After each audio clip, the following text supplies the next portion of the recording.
Welcome to this session on Lurching Right South Asia in Balance, and I'm delighted to see that how many of you have shown up despite the fact that there are 4 panel sessions going on.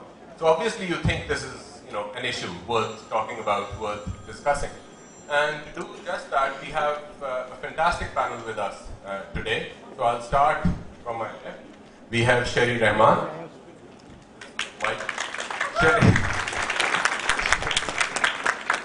Sherry has been Pakistan's ambassador to the US, as she likes to point out, reluctant ambassador to the US. She has also been a member of the National Assembly, and she has been the Vice President of the Pakistan People's Party, and of course she's been editor of Herald for many years before that. Then we have Mr. Salman Haidar. Mr. Salman Haidar was Foreign Secretary of India for many years, and also India's ambassador to the United Kingdom in a very tricky time. And then we have Dina Siddiqi, Professor Dina Siddiqi. Dina is a professor at Dhaka University in Dhaka and has also taught at many American universities. So thank you very much for being here. So let me just start right away with a more fundamental question, right? And we are going to run it like a conversation, not like an interview, where, I'm not going to be giving each of you specific questions. This is only for, so feel free to jump in. You mean you're not a channel moderator? That's right, no. So, this is the 21st century, and we are talking about religion.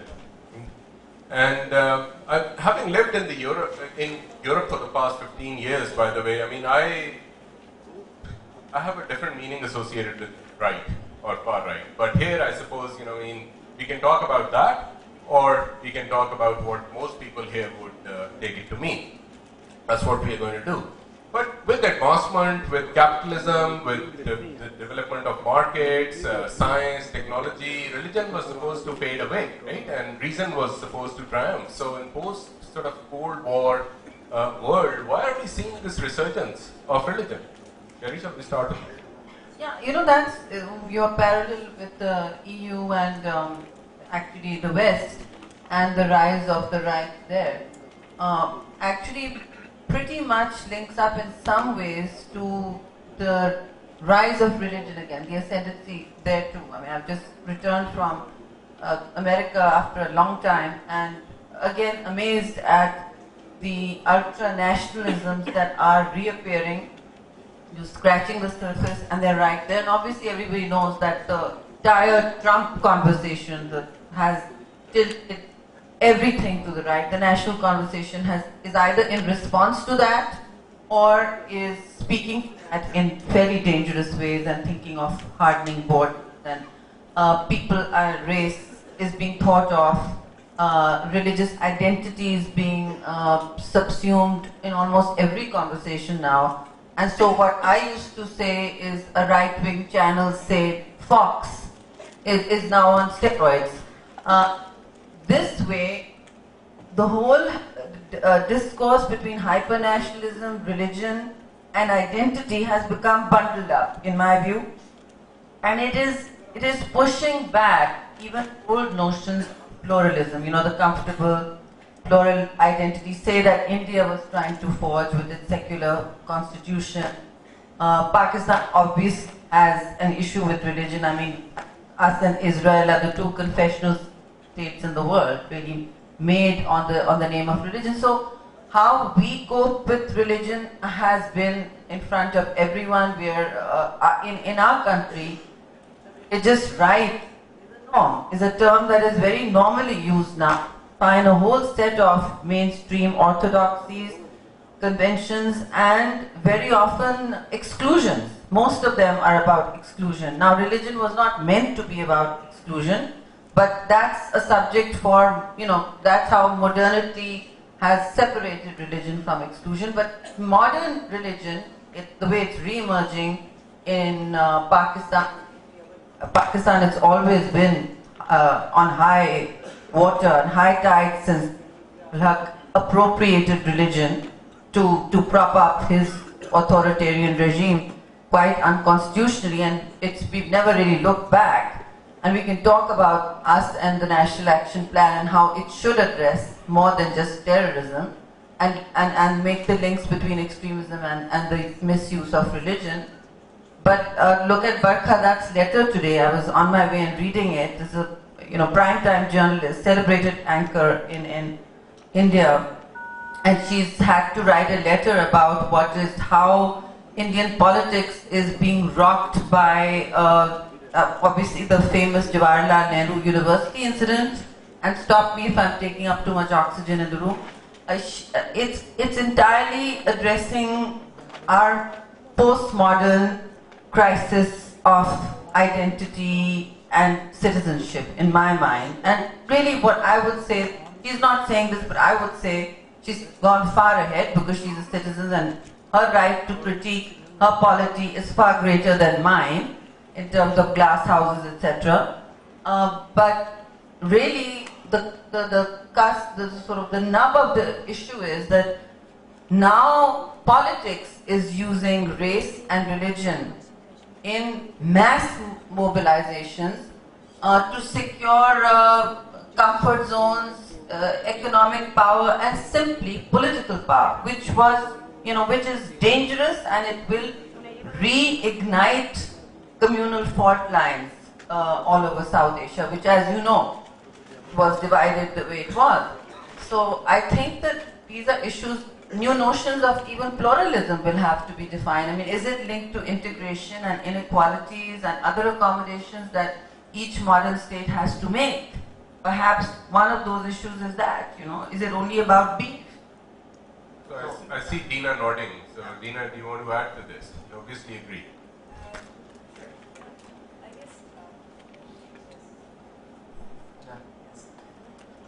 I want to just get back to your earlier point about why it is religion hasn't disappeared or has reappeared. I think it never quite disappeared, and I think secularism in Europe and America accommodated a certain kind of religion that was invisible to, because it was so natural, it was so dominant within the culture.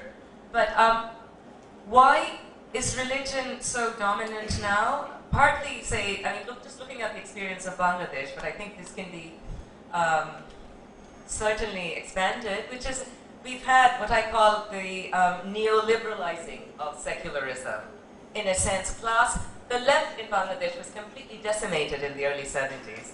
Okay, it was very critical in the movement for the independence of Bangladesh. But once Bangladesh became independent, for various reasons, it was completely destroyed. So you had that, and you didn't have there was no engagement with class politics. And I know many people have said this before, but it's important to remember that we don't really have a language of justice and a language of equality other than the language of the market, which brings about a lot of inequalities. It's good for some people, it's not good for everybody. But it also then, religion can provide a certain kind of aspiration toward equality. Religious vocabulary can do that. And I do think that we have to think about what happened to older leftist ideals. As you were talking earlier about how nationalism meant in the 1940s at the moment of decolonization, it meant something particular about not just anti-colonialism, but having a new project of citizenship and equality. And those things have been completely undermined for various local and global reasons, including, I think, the hegemony of neoliberal thinking. Okay, Salman sir, do you want to add to this? I mean, is this the failure of the state? Is this rising inequality which is engendering all this? Well, I'm very struck by what you just said about the decline, but I use different language, decline, even the obliteration of the left. I think that has created blanks, created vacant spaces, and encouraged the right wing. This lurch that you're supposed to be talking about, the rightward lurch, has been facilitated by the fact that there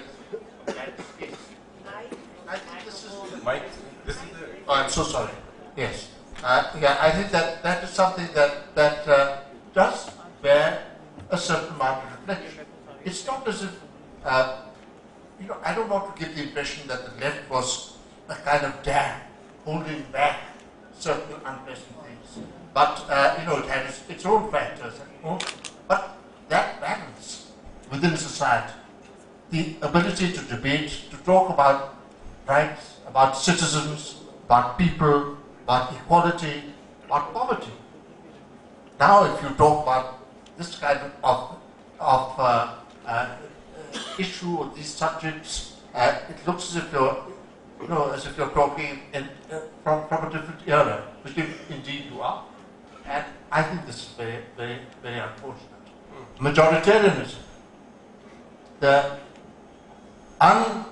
unrepentant majoritarianism of factors, of elements within all our societies is, I think, a matter of great concern.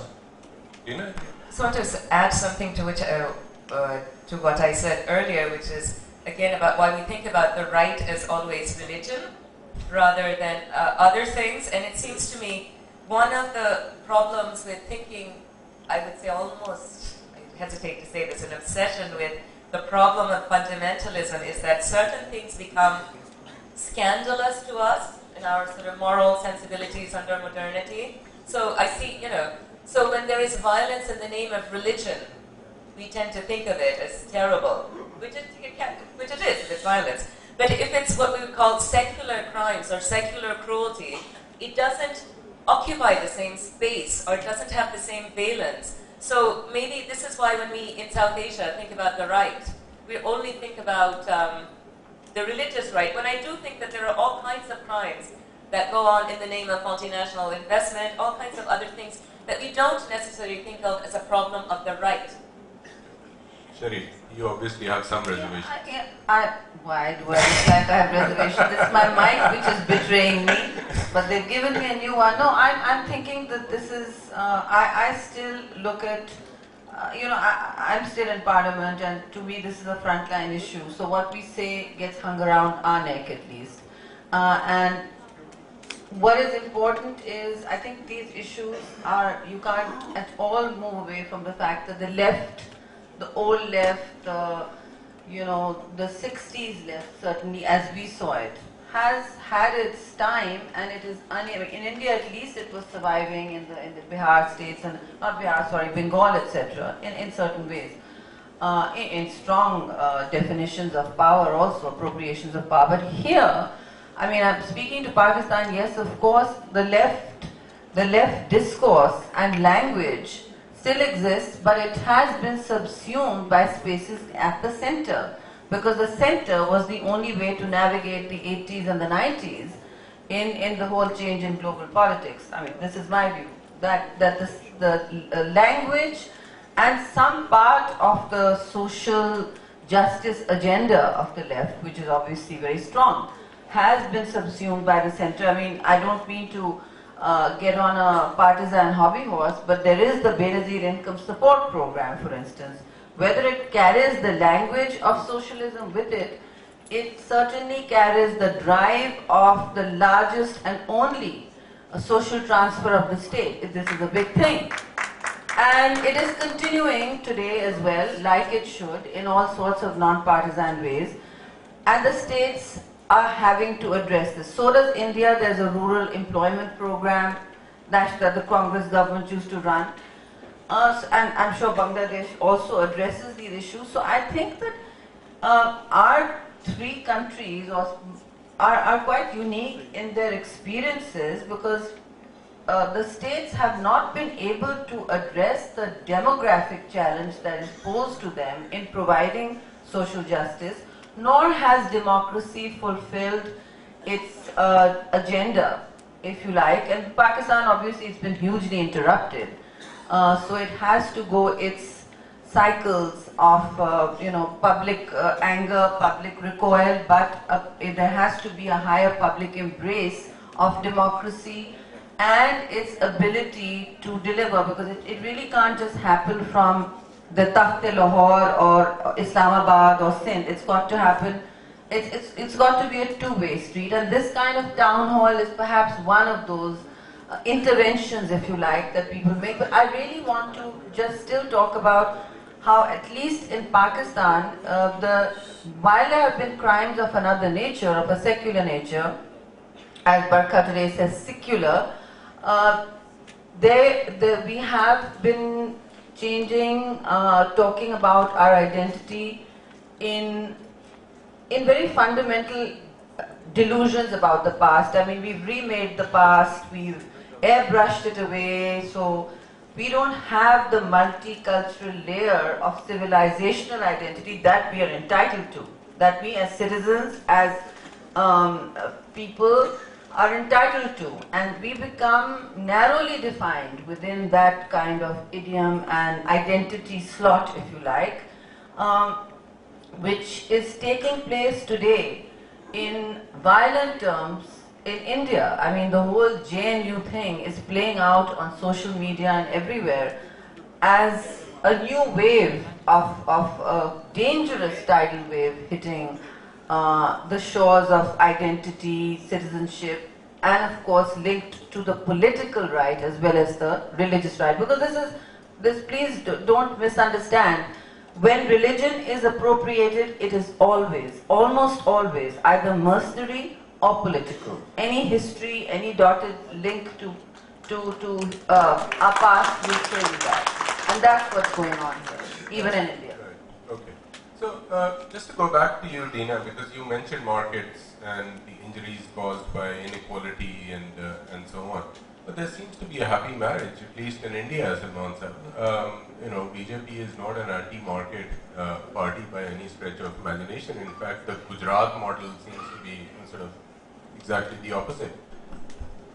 Well, the Gujarat model has been questioned within India, even within Gujarat, in the sense that it isn't what people believe it may well be, and the criticism is that it's more a kind of presentational success rather than a substantive success, and that that while guidelines have been mapped out, what is actually being delivered and what's being achieved on the ground doesn't really give substance to what is claimed.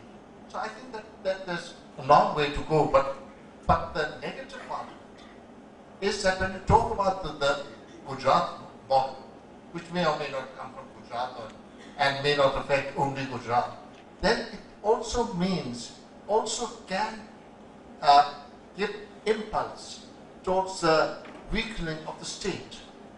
For example, in education, in direct efforts at poverty alleviation. Sherry mentioned this Rehman, and that is popularly regarded as a success because it puts money actually in the hands of people who need it through state activity. And that kind of activity is likely to come under pressure with a weakening state where it is assumed that people themselves must look after themselves, and if they don't, they are to blame. It's not the state. Can I ask a question, it's just throwing this out there, that you now have someone like Modi, because he does loom on this, his footprint, his political and rightist footprint looms over the change in India and part of what we're talking about. And in doing so, the conversation in India has also responded, the public conversation has responded, the giving away of the returning of awards, etc., and the protests at JNU, they continue over this Kanyakumari student, the doctored videos, all of that. His silence as a fairly articulate Prime Minister, he's not Manmohan-esque in his silence. I mean, Manmohan Singh used to remain fairly removed from public discourse, and that was his way of being. Everybody has their own individual style. Now, Modi has a clear imprimatur, as someone who literally communicated his way to that job. It wasn't entirely the BJP that vaulted him into power. It was his own abilities to communicate with a changing India and its new demographic and perhaps its new right. But here, I think what is happening is there is a healthy questioning all round of is it okay for modern pluralism, and in some sense, whether we are religious or not as states, we have built accommodations, or we seek to with each other. And in that, is he not, he is being allowed to represent some of the people. The notion of political leadership also has changed in that it is okay to say clearly that I represent one kind of people only, and this goes a little beyond the whole old idiom of identity politics. And how long is this going to survive, and will the regionalism of India, the many parties that it has become? I mean, the South has so many parties, it's an alphabet soup, you can't remember the name, and their variations. So will they be able to coalesce into even a viable center, which perhaps the death of not the death of the Congress, but shall we say the reprieve, the political reprieve the Congress has taken or gone into its own self-examination. This is happening in many parts of the world. So will the other parties come together? Because there are new leftist parties rising even in America and Europe and everywhere. At least the language of social justice is returning to the table, to the global discourse, particularly given that it's supposed to be the decade of Thomas Piketty, right? This is the age of inequality. That's the cover story of Foreign Affairs this quarter.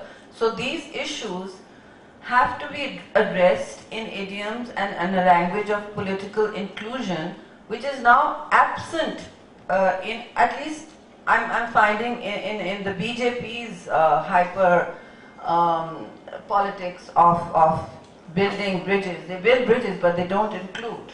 And that was not the old BJP, at least to my view. Sure, yeah. I think another way to look at Modi's rise, perhaps to think about the nature of nationalism, and I'm going to use India, but I think this is applicable everywhere else, is that there's a certain nationalism entails exclusion, always, because you're trying to build unity through, producing a national culture, and there were certain very basic exclusions in the making of the Indian nation that I think you could think of Modi as an end point to that, rather than an anomaly. I think so. Maybe there was no lurch to the right in any case. Perhaps there was an unfolding of a logic of the nation and the contradictions of the nation, and I see that in a different way in Bangladesh. But perhaps, if we start problematizing nationalism and the kind of sacred quality that nationalism has taken on today in Bangladesh, and I can talk about that in a minute, but certainly in India, you see that there's a particular limit beyond which you can't say things. So this thing that's happening at JNU, I don't think is simply about free speech. It's about a certain kind of limit to nationalism that you have in India, where you cannot really talk about Kashmir, for instance. Kashmir is a no-go zone. So you can talk about religion and freedom and sexuality and whatever, but that was a line that was crossed in the sand. And that goes back to the certain kind of sacred quality, and I see this in Bangladesh around the issue of numbers in 1971, that certain things become almost blasphemous. And I'm using the language of religion quite intentionally, because they are just unspeakable. There's a no-go zone there. So it's just... So, Salman sahab, I don't want to put you on the spot, but, this is an important question, which is sort of, this Hindu... That's right. So there is this, question of Hindu nationalism, or, we are seeing it across South Asia. And this is, as Dina pointed out earlier, seems to be a different type of nationalism, right? Which was often, Sherry mentioned the leftists of the 60s, they would say nationalism was the fight against imperialism and so on and so forth, but this seems to be very different. in the context of JNU, they're using the term anti-national, right? I mean, what is anti-national now? And similarly in Bangladesh, right? I mean, so certain activities are deemed to hurt the feelings of the nation, right? What does that mean? Fair enough. I think what we are certainly observing in India is a much more divisive polity than we have seen. A sort of sharp-edged divisiveness in political life. Less tolerance. One of the watchwords that is often raised and heard in India has to do with the tolerance and the perceived lowering of tolerance and the readiness of groups, and what's particularly to me certainly unacceptable, distasteful, and should be combated in every proper way, is the backing up of argumentation, which itself may be deplorable, with strong arm methods. I think this is a feature, and a very deplorable feature, of some kind of political discourse,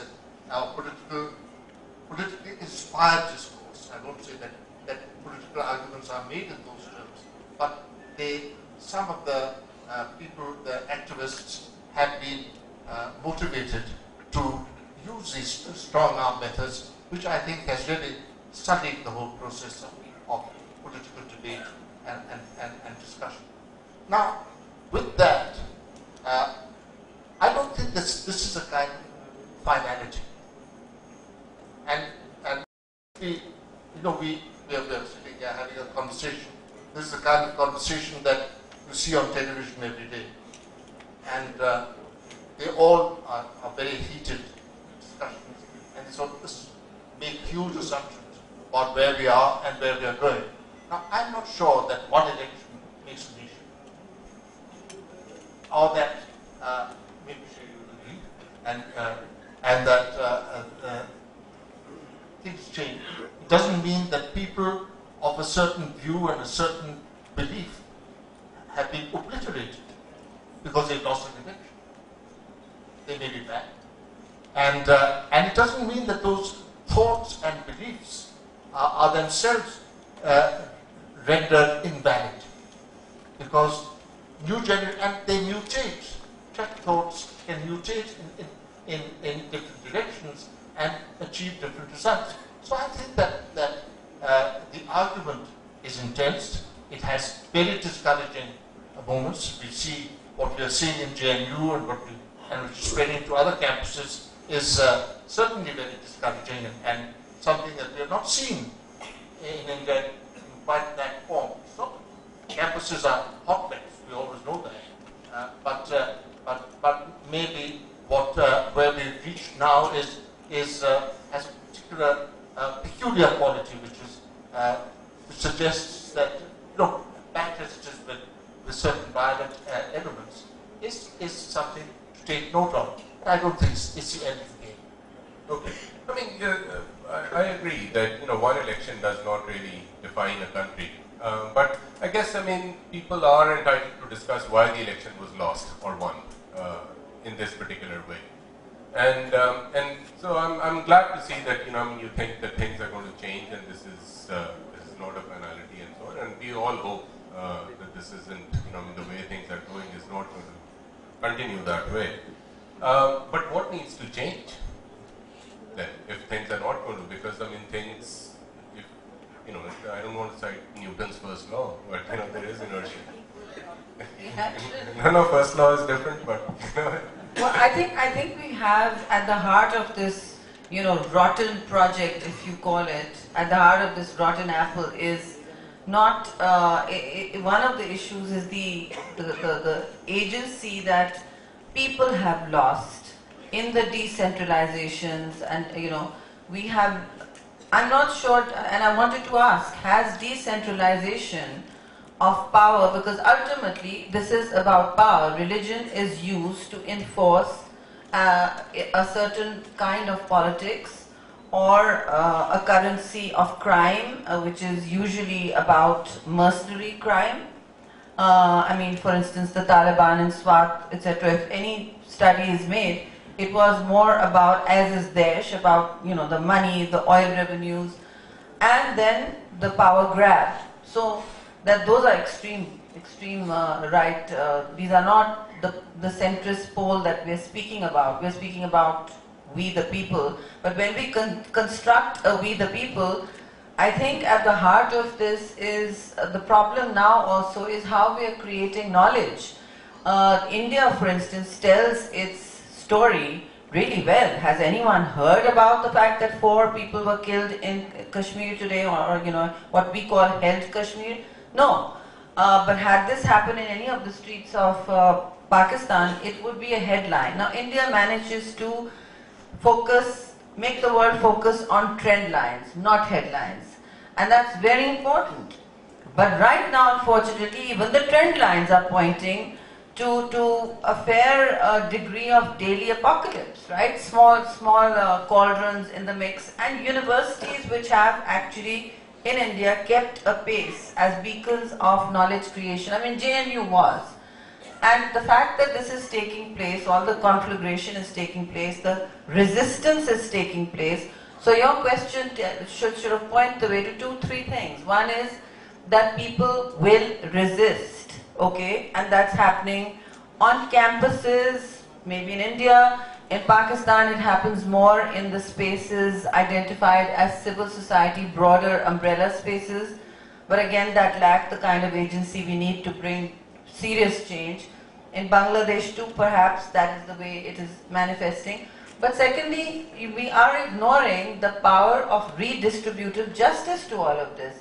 When the right wing appropriates power, it is always saying, especially the religious right, it is saying, we will bring you to your doorstep speedy justice tomorrow.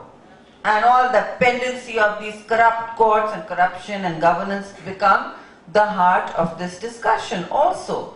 So they are addressing issues of governance, of social inclusion and redistribution of incomes and properties, which used to be the old leftist slogan, right? That used to be the entire project. So while the left has not entirely vacated that space to the center, sorry to be complicated in this, the right has appropriated that.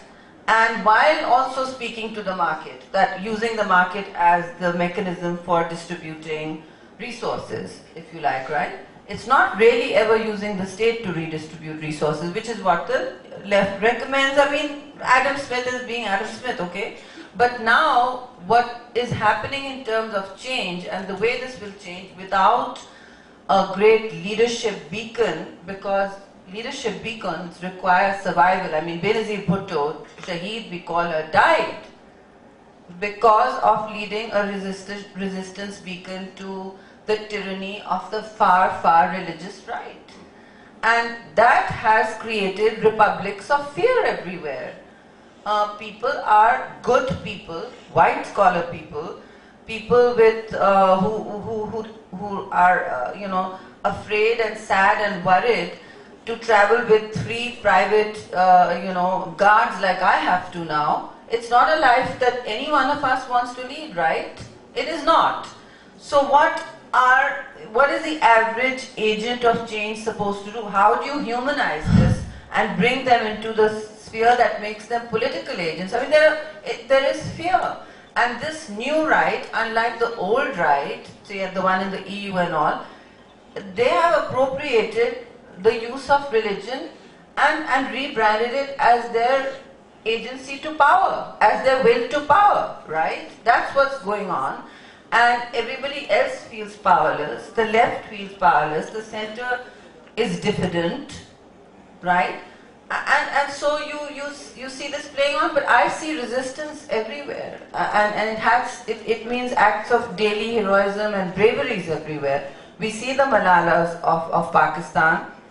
We see Arundhati Roy and other dissenters. I mean, there's a whole chronology of dissent. And there needs to be a full calendar of anti-fear agendas, and perhaps today is one of them. It may be small, but it is. Sure. And all these people attending it on a Sunday is one of them, right?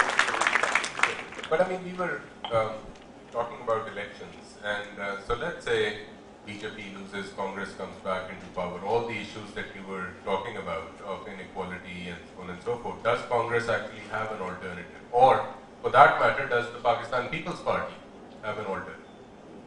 Salman, shall we start? I can't speak on behalf of either of these parties. I would hope that they have a future. As an observer. But I think the body politic should not be one side, should not lose a limb. And whether you subscribe to his ideals or not, I think you need a sounder body to deal with it. But one thing I do notice, and I wanted to pick up this point, I think that Sherry, I think, has thoughts on many subjects, including those that have a bearing on what I wanted to say.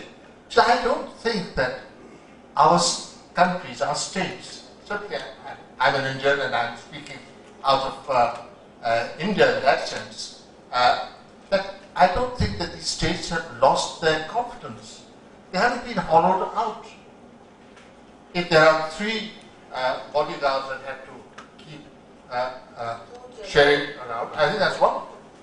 And well, it's not very comfortable for her, but it's a good thing that that protection is afforded to people who. I said private. It isn't afforded by the state. But the thing is that the state itself has not keeled over. Certainly in India. There may be pressures. I mentioned earlier that there are these bad elements, these people who come out, who back up false argument with muscle power and are quite capable of doing things which are distasteful and shameful. But that doesn't mean that they have taken over the prerogatives of the government, that they have finessed the courts. So the institutions of state are again pressured, but they are not, what should we say, they haven't been destroyed. They have not been, I don't see that happening at all. I don't see that the process, the right-wing lurch, is not one that is intended to discredit the state itself. Please define the state for us. Big question. Just following on that, I think the states in South Asia have become tremendously powerful in certain kinds of ways, while there perhaps certain kinds of sovereignty are constantly being undermined by the global trade system, say. But perhaps we need to be a little bit vigilant about the state fighting this thing called the right, because I see also that in the name of trying to suppress, say, religious, quote-unquote, fundamentalist violence, the state has become extremely authoritarian. And there are these incredible laws right now where I come from, where, and these laws, there are ICT laws on communication and technology, that are really ultimately meant to police political dissent. You were speaking about resistance. For ordinary people, sometimes it's very unrealistic almost to resist. You're just going to be hauled, not just, maybe the upper, strata of intellectuals will get some formal court hearing, for a contempt case. Other people who are not so privileged will just be thrown into jail or disappeared or whatever. So I think the state also, in the name of security, in the name of fighting fundamentalism, has become tremendously powerful, and we need to do both at the same time. We need not do this binary, and it's really tremendously important to remember that it not work as a cover. All right. I mean, there's a couple of issues that I want to touch upon earlier, because it's difficult to sort of analyze these countries in isolation, because there are lots of things that are linking. I mean, lots of people in India might say that, this well, and here, of course, the army flexing its muscles and whatnot. I mean, so there are these things. I mean, how do you see that? I mean, the interdependency of all this leading to the rise of I just want to speak to one quick thing that is, I think that is very important to discuss the state. As we see, I think we're all national security states now, which are strong in enforcing colonial and post-colonial laws that we've made, and we're busy creating all the same. When you mentioned linkages, the policing of cyberspace, and the still without understanding the line between free speech and hate speech. These debates are I would have this address today, for instance. And these kinds of, the fourth industrial revolution is also taking place, the cyber one, in India, Pakistan and Bangladesh, while the first one hasn't taken place in many areas. So we are regions of vast inequalities. We are not imagined spaces, we are states, but we are not states in the entirely Westphalian sense of the word. For instance, Pakistan still has a border that is open and porous, and a metaphor for all of that ails us between Afghanistan and Pakistan, right? So it's not an imagined space, it's an ungoverned space perhaps, but these are states that have become national security states in terms of enforcing laws, the whole very old law and order model of the British Raj, while not having evolved. South Asia itself hasn't evolved, so it's not fulfilled its promise at all to its people. We are 1/5 of humanity, and we're the dinosaurs of the universe as a block. We're the only non-trading block that has regional integrations to power its potential, but we don't. We're too busy, we're too embedded in the language and other, terminuses of conflict. But if you want to look at the state, it is extremely weak in protecting freedoms, and that is how a citizen defines a state. In protecting our freedoms, yours, I'm sorry, I don't think that India is protecting its freedoms either. Right now, if you've eaten beef, you get lynched and no one's doing anything about it. Even Kanyakumari, that whole student, why is there a case? Why are there cases against so many of us who have been just dissenters, which would probably be political, but it's politics, as say the right. So dissent is not tolerated in all of South Asia, more and more so, which is worrying, and to me that is a reflection of fragile states. The state fragility has to be measured in terms of what entitlements are being transferred. I'm not saying that these states are going away or tomorrow shutting shop, and countries don't do that. They're not a hotel that shuts down, but they have their GDPs, they have their infrastructure. Mashallah, say 2 are nuclear powered states, but our real power is our human capital. I mean, somebody said yesterday, why is Pakistan thinking constantly about America? I said, we don't have to, because somebody will think for us. There's every 40th person in the world is a Pakistani, so probably every 30th or 20th is an Indian, right? With your demography, you're matching China right now. So all of these trends do matter. They matter in terms of how power is articulated by we the people, and sometimes we have to imagine ourselves as people because no one else is doing it for us. Salman, do you want to? Not particularly, but I think so much has been said, but let me just make one observation. You had said something about what's happening between states. I think that we make things easier for the bad guys by quarreling among ourselves. We have been unable to make even the reasonable progress that is within our grasp. We have separatistly kept away from it. We've hardened and coarsened the dialogue between ourselves. And the net result of that is that distance is created, that the possibilities of coming to some friendly understanding on important issues proceeds. And I think this is something that we have been practicing sedulously for decades, and I'm afraid we're succeeding. Thank you. Let's take some questions now. Yes.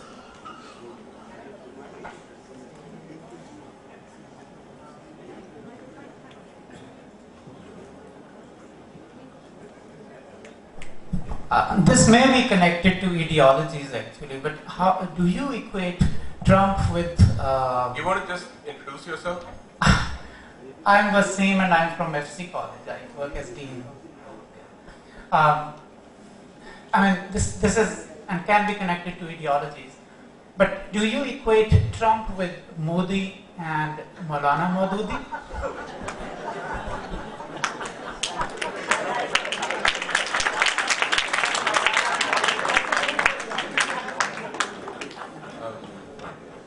You know, his wife is a scholar I just discovered at Columbia. Mr. Farooq, you know, your Humaira Iqtidar is our moderator's wife. I didn't know, we were just at Columbia together, and she's done a study on Maulana Maududi. She would take great umbrage. We just did a similar discourse there, and she would take great umbrage at your suggesting that Modi and Trump and Maududi go in one box. Because Maududi had an entire corpus of political discourse and clear political discourse. It was obviously linked to dogma too, but he was clear about it. Here, I think the other two have another project at hand, so I don't know. But I mean, religion is religion. You can't always appropriate it. But let Salman Saab speak to. He wants to speak to. Well, I just wanted to say that you can't have clearer political discourse than Trump's. He trumps it all. I am Umar Altaf. My question to Ambassador Sherry Rehman. You have talked at length about Modi and politics of exclusion.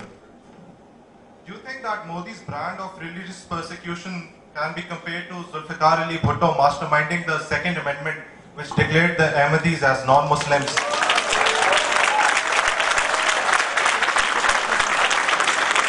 I think that India still hasn't made a law like that, right? So that should answer my question. I can't answer for the National Assembly that White did shirt. that, to be honest. White shirt. खड़े हो जाओ.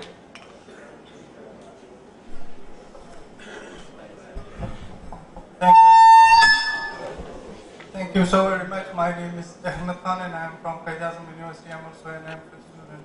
I am also working on discourse, identity and national politics and all that. My question goes directly to Sherry. She mentioned about the Benazir Bhutto income scheme. I don't know if you heard about Farzana Raja's in the morning news about NEB and all that, and the corruption and the level of that which it is delivering. I think you should know how much corruption is taking place. And the second thing which you came up with the state and aligned yourself with the meta-narratives of state and being all that. My question directly falls into you have been in politics for a very long time and you were a part of the legislation process and all that.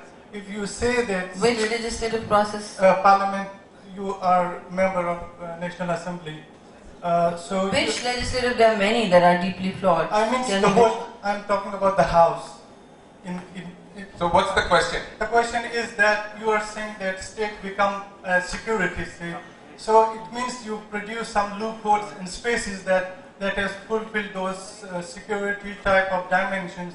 So you are a part of that. You can't make yourself a part of the whole. I have the right to comment on it, don't I? Or air my views. You do have, but making yourself aligned with such things, I don't think it's fair to address the... I think that's a very valid question, but the national security, the making of the national security state in Pakistan has been a cumulative process over 60 years. As a student, you need to know how many years has Pakistan been ruled or misruled, if you want to say, by democracies, and how many years it's been ruled by the clear military, right?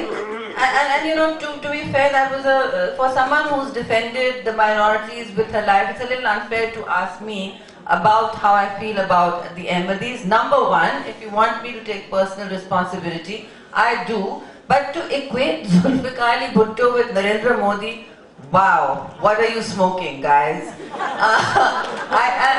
want to speak to this young man. I want to speak to this young man that the making of the national security state is a meta-narrative. It is running despite democracy. It is running in Bangladesh, it is running in India, and it speaks to things like what Salman, Haidar and I do. We meet very often to find ways for just people to meet across South Asia. It's called the deconstruction of the nasty visa regime, for instance. That is what a national security state becomes when it is only looking inward and seeking protections for itself in terms of entitling its citizens. So I think every democracy is not instantly geared like coffee to entitle its citizens, but it ultimately has to. That's the difference between an apparatus that is open to electoral and public speaking like this. I doubt if you can do this under Zia's Pakistan. You could not speak like this. We were all shoved into what is known as kutta garis and put into thanas. That's where many of us met and continue to do so. And in Musharraf's time, there's Rani, she knows how this works. So I think that the open spaces, at least that democracy allows as the only system that has worked, it is not perfect, and it is not anything but the closest to the one that you can have where you can ask such questions. This is your entitlement. Gentleman in the back. Yeah. Maybe you can just shout your question once. So I want to be part of the democracy system and not the other. That's it. In the 70s or with the Indira Gandhi, the Rivi Hatao and all that, led to a new paradigm. Of course, it replaced it, and that seemed to have worked and not worked. My question to Rehman is basically, why is it in Pakistan that we've had all these elections, but we haven't seen the right, as we define it in Pakistan, ever get that kind of seats in parliament? So, and why is it that we look at the extreme right, which is now very visible in the press and everything, and in terms of that's one question to you. The second to Khurshid Saab, the Foreign Secretary Saab. Okay, I know I may be talking about days which are no longer there, but the question of the Naxalbari movement, is it sort of, they say there are 100 districts, in India 600 districts, where the Naxalite and the Naxalbari movement is still there. Is that just something you read, or is it something which is history, or what is it? Gee, you have read M.J. Akbar's book, old one, it's called Riot After Riot and 1,000 Insurgencies. So, yeah, there are pockets, and I'm saying I leave Salman Saab. Salman Khurshid is another diplomat from India. No, what was the question to me about? About why? Yes, that's and that's something I address outside Pakistan. That Pakistan doesn't really, as ambassador, yes, you sometimes have to represent things you don't sign on to, but you have to look at the larger, you have to pretty much keep the flag flying and not become an academic then, which I'm not at this moment either. But this is a big argument. Even as I left, I said, well, Pakistan this is a big counterfactual. Pakistan does not vote in when given a halfway level playing field. I mean, we still call this a returning officer's election, but given a halfway level playing field, they don't vote in the religious mainstream. The Musharraf Assembly, the 2002 Assembly, which I was part of, and we were the opposition, was egregious in its shape-shifting our electoral patterns. That was the entire KPK only voted in, at that time the Northwest Frontier only voted in, by and large, the JI and the JUI, and so many swathes of Punjab did that. That was an unnatural representation of the public will. That was a geared election. The minute you left it alone, first came in Benazir Bhutto's party, then came in Nawaz Sharif's party, as in now. They may be more to the right, of course, which they are, they declare themselves so. But they are not the same as a party calling itself a religious political party. That doesn't happen in Pakistan yet. At one of our discussions at Jinn Institute, one of my young human rights friends said, and I don't know if you were there in that discussion, Salman Sahab said, but Pakistan doesn't vote in religious parties, and you voted in, and I discourage this you and I.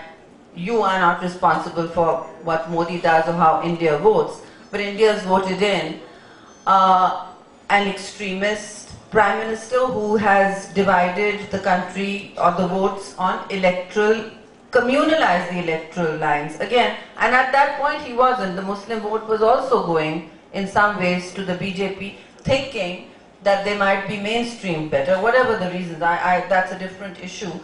But yes, Pakistan does not, and that's very important, and we need to look to reversing the extremist trend in society before we see more of that happen. There is, right now until today, in a half-pay decent election, no. And it will still, the issues will still be housing, jobs, a future. So if whoever delivers better on that, with better governance, with less corruption, which is a viable question, will get the vote. Firstly, let me say I'm delighted that Mr. Salman Khurshid has entered this room. He is my abiding identity problem. I'm delighted that he's here also. Now, the question was about the naturalites. Now, I don't know whether there is an answer. The fact is that this is a community which has a group which has been motivated, been activated, it's been left behind in many ways. It has taken up arms against the state. It has paid a heavy price. It has not pursued that particular method, but it remains restive, it remains uncomfortable in many ways. It is not a security, it has been handled very often as a security problem, a law and order issue, but I think it's much more than that. I think there are social and economic issues, and I mean, they're beyond me. There's not a world that I've lived in or had anything much to do with, but I think that we, all of us, can see that the issues run deep and require sustained activity, sustained ways of trying to address grievances and difficulties. So Dina, you wanted to say something to this? Nationalites. I think actually this movement is a very serious movement against dispossession, against multinational investment. This is not just some strange underground movement. This is very serious. And today, in fact, one of the Dalit women, I guess she is, who was taken in by the Indian security state and sexually abused a lot. Today we just read that she's had acid thrown on her, Soni Sori, right? So these are very serious issues. These are the economic and social issues around rights that don't get talked about at all. So that, I just want to say that. We were talking, now I've lost what I wanted to say. So, No, naturalites I did, but we were, anyway, it's alright. I had The right wing being voted in. The right wing being voted in, yeah. Want to say something, or we can, yes. Okay, we can, Thank you for giving me the opportunity to ask a question. My name is Walid Bizanja. I'm from Balochistan. My question is from Honorable Shri Rehman Sahiba.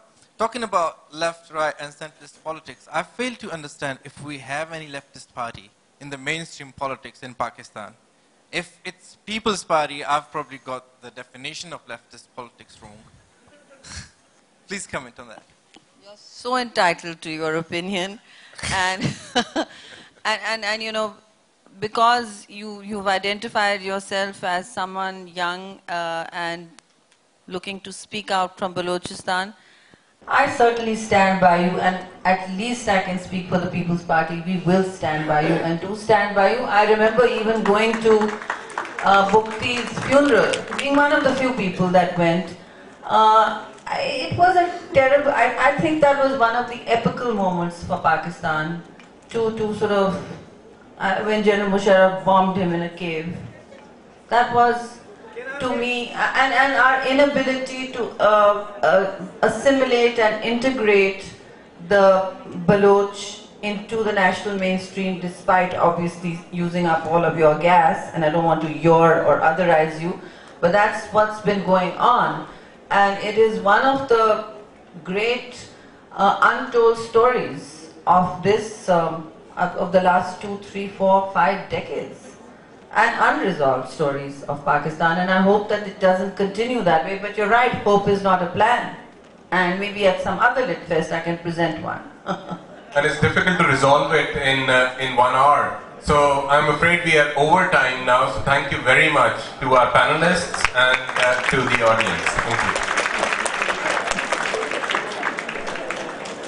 No one is allowed to approach the stage, so please exit from the back doors.